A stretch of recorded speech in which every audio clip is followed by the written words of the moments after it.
Welcome, Petercast listeners, to an all-new and special one-month podcast series. This is Episode 1, Training Camp Journals with Ren. I'm going to be your host, Ren Daxt, giving you boots-on-the-ground coverage of the 2017 Buccaneers Training Camp. This is going to be a 13-episode series, and we'll give you an inside look from a fan-in-the-stands point of view. Let me break it down for you. I'm going to go to training camp. I'm going to take some notes, do some interviews with fans, possibly some media members. I'm going to come home.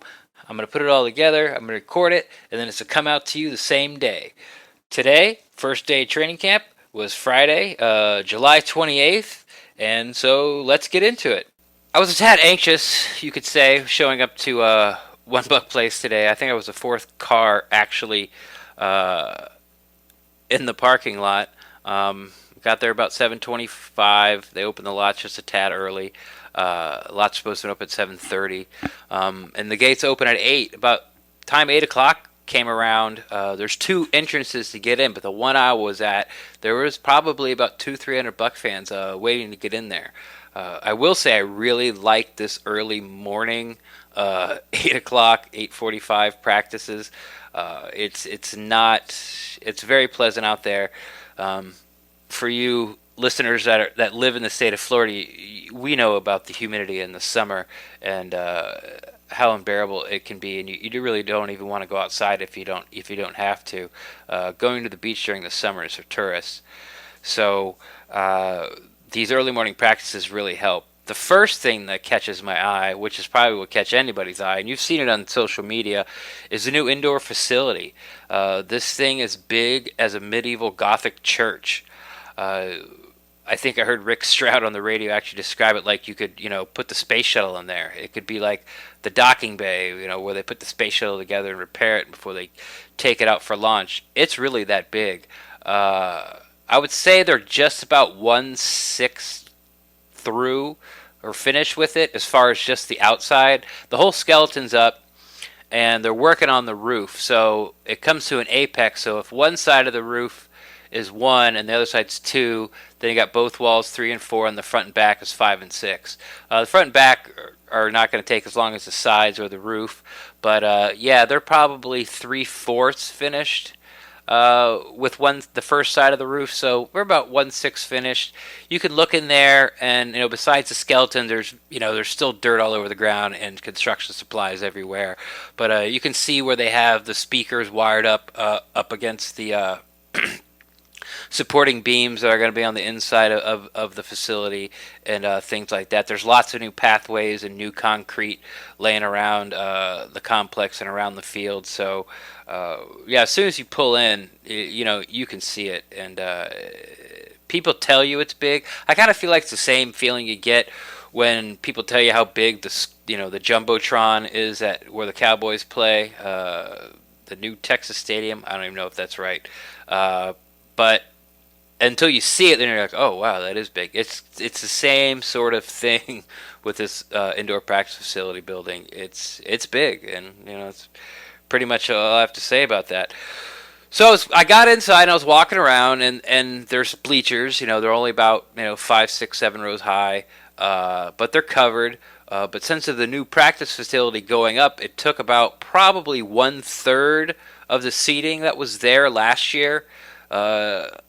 I don't know if you listeners ever been to One Buck, but the bleacher seating sort of made an L around one of the football fields.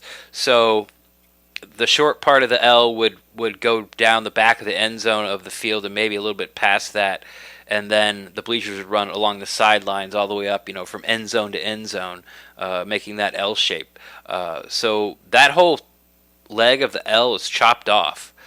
So if you're going to go to training camp, I would say get there early and get your spot, because it filled up pretty quick, and in no time at all I was shoulder to shoulder with grown men just surrounded by me. It was like I was on an airplane, except outside in hot and humid weather. I'm not complaining. It was great to be there and fun to see, but I'll be dressing. I'll be breaking out my linen pants. If I had an Arab robe, I'd probably break that out. It's It's when guys that are 250 pounds plus are surrounding you, the temperature, the body heat that they give off tends to rise. But so get there early, find your seat. I will say don't sit in the first two rows because as the sun comes up, that sun peeks under the tent and sort of shines in those first two rows. And there was a lot of red-faced fans that there was really nowhere else to sit. Probably thought they had a good spot when they got in there, in the front, nobody in front of them, kind of extend your legs, which you really can't because people are constantly walking, to and fro in front of the stands. But yeah, I'm sure if they ever go back, they'll be rethinking where they sit. As soon as I got in there, I saw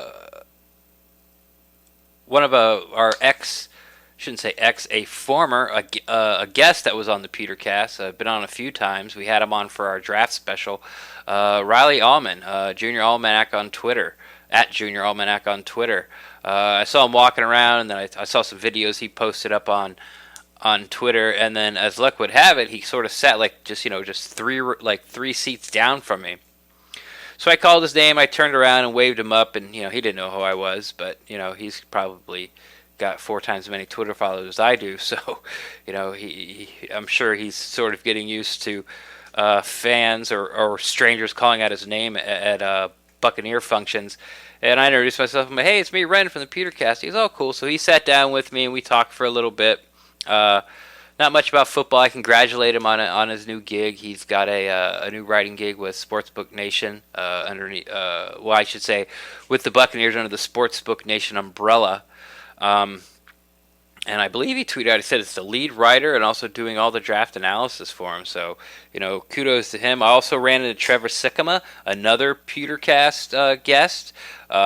We had him on. We're talking about, this was pre-draft, we were talking about Combine and, where do you think the Bucs will go in the draft and what do we need? And he's sort of the new young gun as far as Buccaneers media. He does a really great cover 3 for the Pewter Report. I believe it comes out every Wednesday. It quickly became a must-read, and everyone pretty much knows that follows Pewter Report that Wednesday is one of their favorite days. They put out a lot of content, but Wednesday is cover 3 with Trevor, and then Friday is the Fab 5. That Scott Reynolds writes, and those are those are their 2 big pieces. Those are their 2 big original content that come out every week. So I said hi to him and thanked him because in his last cover 3, he actually put a link to an article that I wrote for the Pewter Plank. I thought that was really cool of him. When it first came out, he tweeted out that he liked it, and he retweeted it and said some nice things, and I thanked him on Twitter. But it was nice to get to see him face to face and thank him again.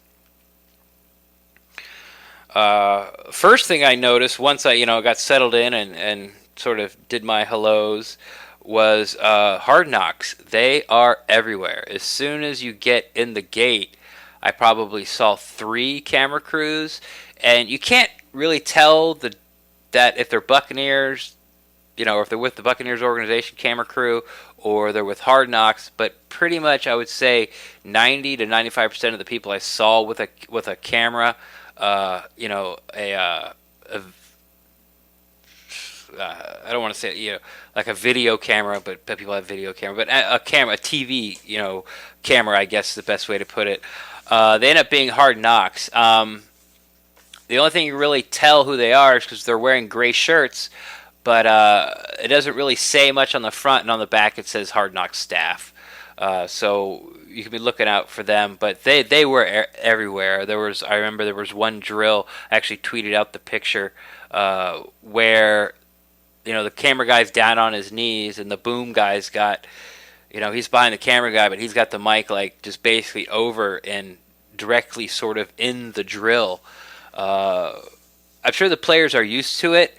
I know the Bucs used to do sort of like last year. They were doing a behind the quarterback camera on a stick type of deal. They were taking some video to break down later in the meetings, but these guys are in there. Like they're in it, and it's no joke when you see those things on Twitter or articles on links to articles where it talks about how for every 300 hours of footage they take, there's only 1 hour. It takes like 300 hours of footage to make the 1 hour show, and I believe it because it's not like there's just like 2 or 3 Hard Knocks camera crews. I mean, there was 10, 12, a dozen camera crews out there, and Scott Smith was nice enough to. He's a longtime editor and editor-in-chief and head writer for Buccaneers.com. He was nice enough to tweet out the players that were mic'd up on day one. Pretty much the who's who. Jameis Winston, of course. Cameron Brate, which I thought was a little interesting. Robert Ayers, big personality. Gerald McCoy, star of the team. Levante David and Quan Alexander. So they're going with those two linebackers, maybe a possible, best young duo linebacking up-and-comer / league guys. And DeSean Jackson. Nothing surprising. The only thing that did surprise me, and it's only day one, and they're going to be mic'd up like every day for the next month. They'll be miking up, that many players. What's that? 1, 2, 3, 4, 5, like 7 players. Was no Mike Evans on day one. Besides that, let me say they're not intrusive, but you can definitely tell they're there. And I just want to give a shout out to whoever the Hard Knocks crew person is. They have the stationary camera. Basically, it's not really meant to be moved. It's the heaviest camera that I saw of all the crews that I watched. And most of the time it was, down on a tripod and just taking, I don't want to say stills, but it wasn't mobile. Once it was on the ground, it's where it was, and it was on a swivel action. But this poor guy had to pick it. I saw him pick it up 2 or 3 times and traipse it around in different spots of the field, and he was red faced. He was feeling it, but it's his job. But I just want to give a shout out to that guy because in that heat, he was earning his paycheck. That's for sure. So let's get to some of the things right away. Let's get to some of the things I saw on the field, some of the players. Ryan Fitzpatrick was the first guy on the field, out there tossing the ball back and forth with, an assistant. And then you sort of saw him play, and you figured out why he was the first one out there.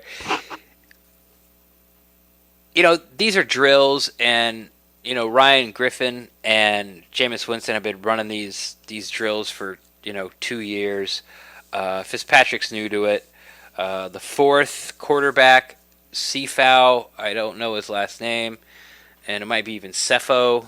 I know we butcher. I've made some at the Petercast. I guess we'll call it our sister podcast. We couldn't remember his name, and someone was nice enough to email in and break it down phonetically for us. And he said it rhymes with something and blue cow. So this is not a slight. I think I'm just going to run with it. Anytime you hear me say blue cow, that's going to be the 4th string quarterback out of Colorado, the rookie that was I don't remember if he was undrafted free agent or a tryout player. Anyway, he's a camp arm, but he'll be there. So anytime you hear me say blue cow, that's who I'm talking. I'm talking about the 4th string quarterback. But anytime there was a pass that was wildly, overthrown or underthrown, not really underthrown, thrown outside or thrown too low, where the receiver really had no chance to get it, it was Fitzpatrick. We talked about, Brett and I, my co-host and creator of the Petercast, talked about how this quarterback battle for the number 2 spot might not be as cut and dry as everyone thought. Once the word came out that Fitzpatrick had signed, everyone, including myself, sort of just handed the job to him. But, Ryan Griffin has been in this offense for 2 years, and this will be his 3rd, and, he probably knows it, better than just about anybody on the team. He has the most time to study, that's for sure. And he looked good. And another thing, which I found interesting, was when they run the drills, Jameis goes first, and he throws it to whoever. But Ryan Griffin was actually going second, and then Fitzpatrick was 3rd, and then Blue Cow was 4th. So take that for what you will. It's not necessarily who's ahead of who in the pecking order, or maybe it is. I don't know. Obviously, it's way too early to make a call on that. But if that sort of thing means something to you, then, as far as today, Ryan Griffin, could be ahead of Ryan Fitzpatrick as far as the number 2 spot. But like I said, it's way too early to tell. Lots of things that are going to happen. Especially we got to see him, against other teams' live defenses. Just to finish, Ryan Fitzpatrick, he was the only one who threw a pick today. It was a pretty clean, accurate practice session for all the quarterbacks. But Fitzpatrick had a pick 6 from McLean, the guy we got from Indianapolis that played in Mike Smith's defense, I believe at Atlanta as well. He was a late signing, a late free agent signing, came into the game. Was brought in to compete at the nickel position and do a little back up the outside corner, but mostly he's gonna be there in the nickel position. But he had a pick 6. One of the first thing they did was they come out and they do some stretching, and then they kind of disperse. There's 3 fields. If you're in the long part of the L, looking at it, I kind of sat sort of in between the 30s. I think I was like at somewhere like on one of the 40-yard lines. I'm not really even sure which one I was on, but I was sort of sitting at the 40 line marker. And then imagine a field identical to that just behind it. Of course, running the same way. Sideline to sideline, left to right, and then another one behind that. And after they stretch, so like the offensive linemen and the entire defensive staff and the special teams guy all went over to like field 2 and 3, and you really can't really get a good look. It's very hard to tell, and I've complained about this before with the Buccaneers numbers from a distance.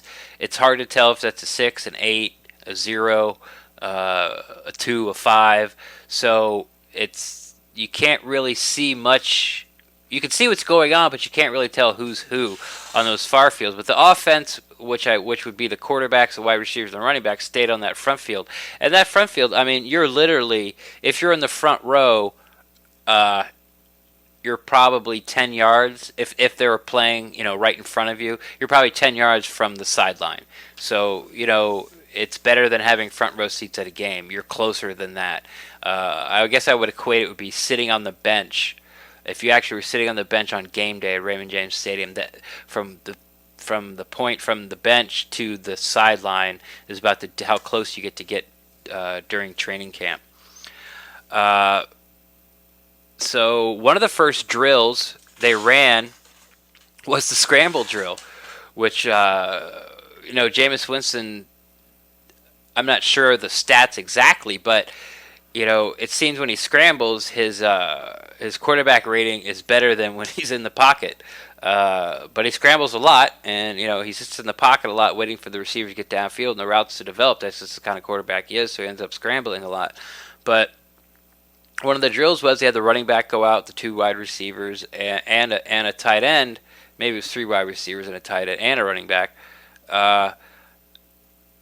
And then someone would rush the quarterback, and they'd either spin left or spin right and try to find somebody. So it was like a scramble drill. So when you see Jameis going out of the pocket on game day, like all the receivers out in the route have a certain idea about where they're going to break and how they're going to shake their man to give Jameis a better window to pass. Which I found interesting, but what I found the most interesting, it was like the first drill, sort of like team drill they ran during the day. It was like the Scramble Drill. They've talked about how they practice it, but and they practice it a lot. Another thing I noticed when it was just the quarterbacks going in rotation, and the tight ends would, they'd all run like a 10-yard out, go up 10 yards and cut out, and Jameis would throw it, and then the next tight end would come up, and then Ryan Griffin would come up, and tight end would run the 10-yard route, and Ryan Griffin would do it. And they'd do it like twice to get all the tight ends through and all the quarterbacks through. But the Bucs have set it up where Jameis is throwing to Cameron Brate and he's throwing to O.J. Howard. So Cameron Brate always went first when Jameis went. Whatever route he was running, he'd throw it to Brate. And then Griffin would go and a tight end would go. And then Fitzpatrick would go and a tight end would go. Then Blue Cow would go and a tight end would go. And then the fifth tight end, every single time, every single drill, was O.J. Howard because it was Jameis' turn to throw the ball. So I thought that was a pretty cool observation that they're setting it up that the timing, as we all know, is probably, you can argue between Mike Evans or Cameron Brate which chemistry is better with Jameis Winston. Cameron Brate's definitely up there, but they're making a concerted effort to get the chemistry and as many reps as possible with Winston throwing to O.J. Howard as well. Let's see. To finish up with the quarterbacks, I guess. Blue Cow. I call him a camp arm before. A camp arm is a guy who you know he's not going to make the team. They're not going to carry 4 quarterbacks. He's not going to beat out Ryan Griffin or Ryan Fitzpatrick for the 3rd spot, even if they carry 3 quarterbacks. Dirk Cutter, I believe, has come out and said that they probably are not going to carry 3 quarterbacks this year. They're probably going to carry 2. So his shot is nil. I mean, you like to say, well, things can happen. Even if the Ryans were, Indian leg wrestling and they both blew out their ACLs, Jason Light would bring in some more quarterbacks, and I still think they would have a better shot at getting the second string quarterback than Blue Cow would. And nothing against him. And once again, I say Blue Cow as an affectionate term. Nothing against him personally. He just, he's a rookie, and he was an undrafted rookie quarterback, and an undrafted rookie quarterback starting or making as a second string NFL team, it's pretty rare. Usually it's a third string or emergency quarterback, and with the roster that they have, and Jameis goes down, that's the reason they brought Ryan Griffin in to compete with, Ryan Fitzpatrick in to compete with Ryan Griffin because if Jameis goes down for 2 or 3 games, the organization feels they have a very good shot, definitely better than 50% shot to make the playoffs this year. You need somebody who can win you games. And so they're banking on Fitzpatrick's experience, and they're banking on Griffin's, familiarity with the offense. But what this whole story comes around to that when they change, when they go from drill to drill, you have to sort of like move like the dummies and the pads around to whatever drill they're doing and cones and stuff. And Blue Cow was actually I think he was the only player that moved dummies, cones, or pads. Everyone else would run to the next thing, and Cepho would, or Cefo, I'm not sure, I'm just going to keep calling him Blue Cow. Blue Cow would sort of help him out and put it there. So he's doing everything he can to build up good rapport to either make the practice squad or get a glowing review from the organization about what a team player and hard worker he is, so he can catch on to somebody else when he does eventually get cut.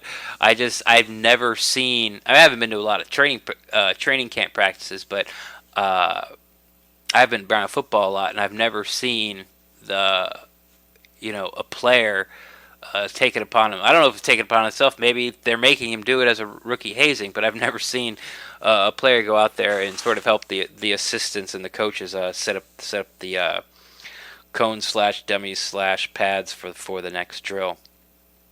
A couple of players that stood out. There was a great catch by Godwin. He continues to impress my first look at him. He sort of did a one-handed tip it to himself, and he had a diving catch later. But the reason I bring this up is DeSean Jackson.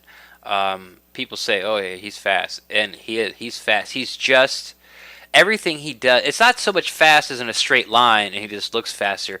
Everything he does is just quicker than everybody else.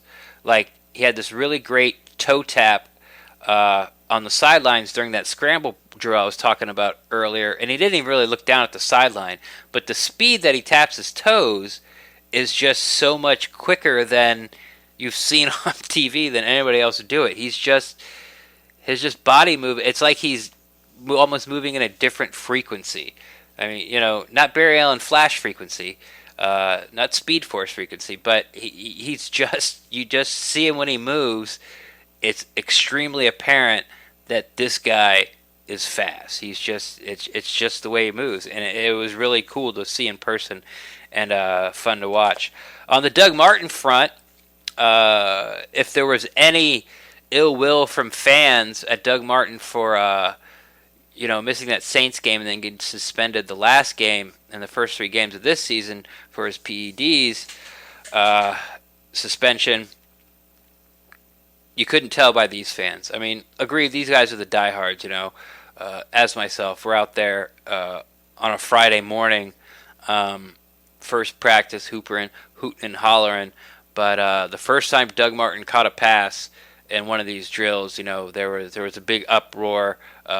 People clapped, and even a couple of people stood up and showing their support. He can hear that, so it wasn't anything extraordinary. It wasn't a standing ovation at Carnegie Hall, but you could tell he definitely heard it. And if you were sort of wondering if there's going to be any backlash, at least not at today's practices, there was none at all. But the biggest cheer of the day, which may come as a surprise and may not, was for the Icy Pops, or freeze pops, if you will. The Buccaneers organization throws out frozen flavored sugar water, Icy Pops, Freezy Pops. We've all had them when a kid. To the crowd because I know I keep harping on it. It's hot, so it's just something a little extra they do. They come out in those thick, flexible coolers. You can either use it like as a hot box, to keep things warm, or you can use it as as a cooler to think things really cold, and they come up and down. But man, when those guys got to your section, adults were hooping and hollering and give me this, and kids were running down, and I actually saw someone run down the bleachers and put his hand in the bag and grab a handful of 5 and then run back up in the bleachers. But that got the biggest cheer by far, which I thought was a little cute.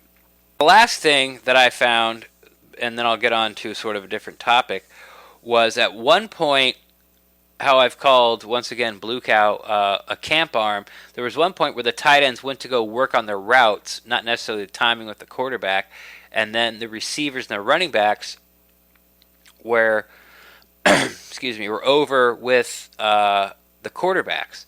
But Blue Cow was the guy who threw the routes to the tight ends, while Jameis and the 2 Ryans were running the drills with the running backs and wide receivers, which is something I don't remember seeing the few training camp practices I do.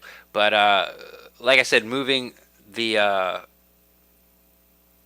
pads and the cones, and then being the guy that's being excluded from the drills to basically have anybody, some arm, throw to these tight ends that are all running this, working on the route precision. It's like go up 6 yards, break right 45 degrees to this, and finish at this cone. Pardon me. And Blue Cow would just basically be throwing it at that second cone, just like 5, 10, 15, 20 times in a row. Now, I will be there, like I said earlier, I'll be there 13 times. Anytime there's a practice open to the public, I'm going to be there. But I have found my spot. So if you're there and you want to come up and talk to me, I'll be doing interviews. I've got 2 headsets. I've got a splitter for my phone for voice recording. So if you want to come up and talk to me, say hi, ask me a question, what I think. Or, you want to talk a little bit, I'll plug the extra headset in there, we'll record some voice and, make it on the podcast. Like I talked about the bleachers, how crowded it was and all the body heat got around me, and I wasn't a huge fan of that. There is certain sections where there's stairs, there's actually stairs that go up in between the bleachers, like at a stadium, you go up the stairs and you break right or left to wherever you're going. They're obviously not as many stairs as at a stadium. It's pretty much just sort of like high school stadium seating. But there are this spot where the bleachers break, and go up and down. But at the top row, the back row goes straight across, so there's no break because there's nowhere to step to. Now, that's going to be my spot. it's right in between, like right where I said. It's going to be like on the 40-yard line. You won't, if you go to the 40 and you look at the bleachers, there's no stairs there. Then it's the other 40. I apologize for not knowing exactly which one it is. And I'm going to get there early, and I'm going to kind of make that my spot, basically, because selfish reasons, for heat reasons. There's nobody in front of me. I'll be able to like lean forward as much as I want, put my legs out, most of the time as much as I want. Things like that. So if you want to come find me, I'll be tweeting out where I am at the camp. If you're a listener, or follow me on Twitter. There was a couple people I was having conversations with on Twitter that were at the at practice today. Feel free to come on up, and I encourage. I would love to say hi to some of if you're a new listener to this podcast, or a loyal listener to the Petercast. I would love for you to stop by and say hi. All right, now to the big questions. Who's going where, what's doing what. The Sam linebacker has been widely discussed who's going to win that job as of now, and like I said, it's very early because it was Kendall Beck with actual first practice. I don't know if you know, it did break a couple days ago, but everyone besides Jaquiz Smith, Jaquiz Smith is out on the field. He's been put on the PUP, so all those rookies that were held out during minicamp or OTAs, such as Beckwith, Justin Evans, and Jerry McNichols, they all were out there today.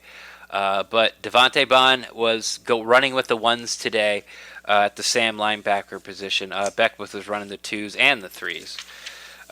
Starting safeties, no surprise, but I think this is going to be I think everyone's keeping their eye on this. Is a big battle between Conti, Tandy, J.J. Wilcox, and as I just mentioned, Justin Evans. But Conti and Tandy, they got penciled in. I think pretty much everyone knew day one they were going to get penciled in as the starters. The nickel corner has also been a big thing. Is it going to be Judah Barima? Is it going to be Javian Elliott? Is it going to be the new guy, Robert McClain? It seemed to me that Javian Elliott got most of those snaps. Now, it was very close with Judah Barima, and then Robert McClain sort of picking up a distant third, running with the ones. But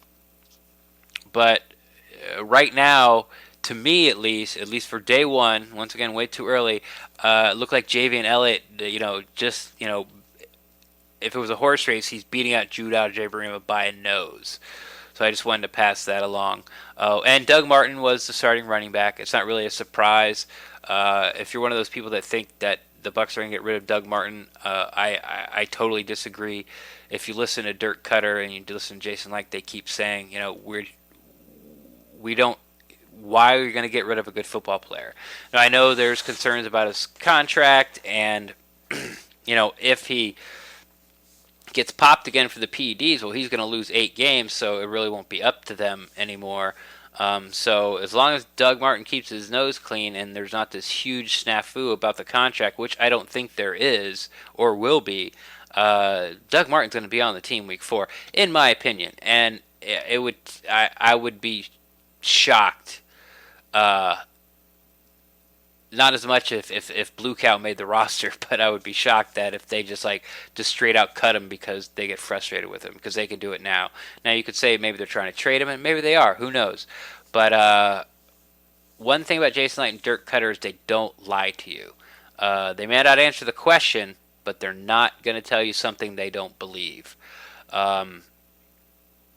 They may not give you the answer you're looking for or give up the information that you want because they don't think it's in the best interest of the team or the organization. But when they say that he's a good football player, don't get rid of good football players, that says to me is they're not getting rid of Doug Martin. Now, like I said, I could be wrong, but that's where I'm sticking by.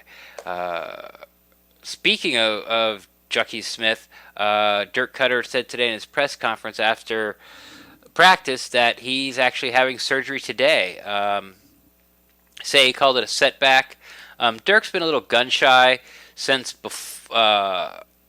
last year. He said when they broke after minicamp, before training camp started, that little 5-week gap there, he said, "Yeah, we'll have everybody back, day one of training camp, and then it came back, and it wasn't true. Sweezy was obviously never back. Who was the other guy? It was a receiver. Was it Yo Murphy? No, it wasn't Yo Murphy. Anyway, there was a receiver that was supposed to be back that never came back. So he just kind of said, but he did say weeks instead of months, referring to Smith's injury. Once again, that's the guy that got hurt on basically the first play he played in the Atlanta game, which actually was on punt coverage, and tore his ACL and missed the whole entire year. And Buccaneer fans were expecting big things from him because he was putting up like 6.5, 7 sacks in a very limited role, and they felt his role was going to expand last year. And then it was kind of like all systems go for everybody coming into training camp, and it was a little bit of a stunner to hear about Jack Smith not going to be there. And then today, on top of that he was only put on the PUP list, but today on top of that, he's actually having a surgery. But it sounds like, and this is me probably, I'm ballparking it, the way it kind of sounds is week 2, Chicago game, the latest, and probably the last preseason game 4, the earliest. So I expect him, divided in the middle, I expect him to be ready right around, week 1, somewhere in that,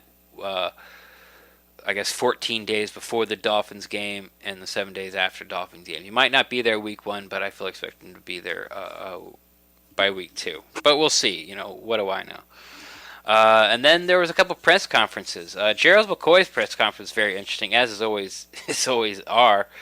You can really tell why the reporters, the beat writers, the Buccaneers like to go to him, because you put a mic in his face, he's going to talk. But he's also, he also speaks very well. He's very eloquent, and and he's fun to talk to. If I didn't have to hear him talk about football, because when he talks about football, he gets very serious. But when he talks about everything else, I could listen to Gerald McCoy tell stories all day. He was talking about his trips to Japan,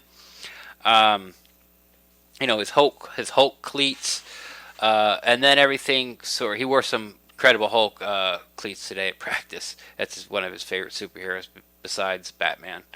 That'd be a good question. Which one he likes better? And then it sort of turned serious because probably everyone heard that he tweeted out some sort of cryptic tweets just a couple of days ago about no more talking, it's time for work, you've crossed the line, you're going to miss me when I'm gone, those type of things. And one of the reporters asked him about what they're about, and that's and this is kind of the reason why people sort of like shake their head at Gerald McCoy, because you say these things on Twitter, they're public, obviously you put them out there, he's a very smart guy, it's not like, oh, I didn't know him was going to read them, and then you ask him what they mean, and he gets cryptic about it. He's like, well, whatever you think they mean, whatever you decide they are, that's what you're right about. And then someone flat out said, who were you referring to, like who were you talking to? And he said something to the lines like, whoever popped into your head when you read those tweets, that who was I was talking about. And then one of the reporters, like, Rondé Barber, and he said, I didn't say that. So, that's the kind of thing where people start to shake their head at Gerald McCoy, is like, 2 days ago, you're spitting fire because you're upset that, you're getting criticism.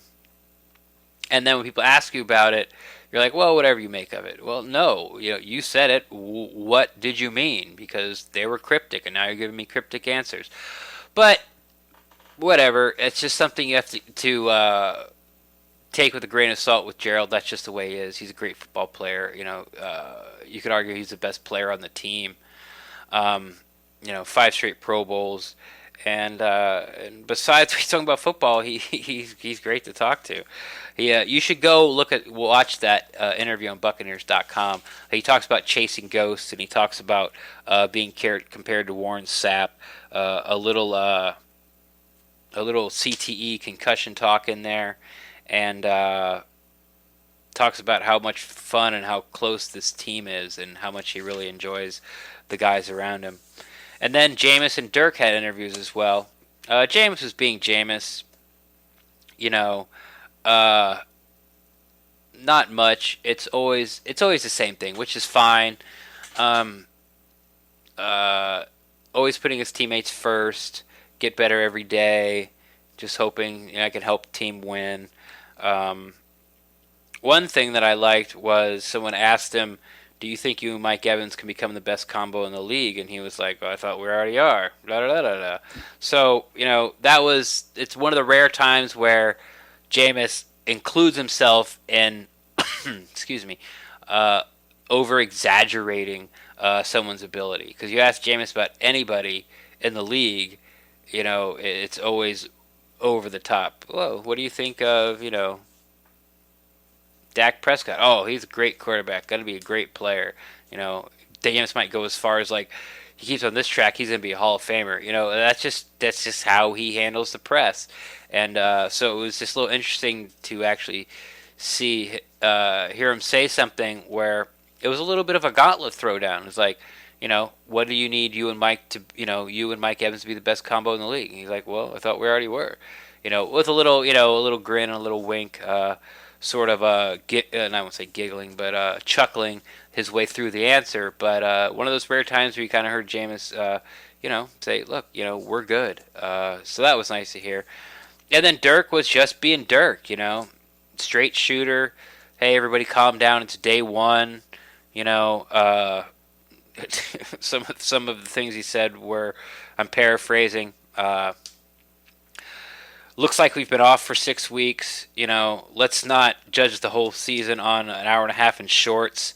This is interesting. This is probably the best thing that came out of it, though. I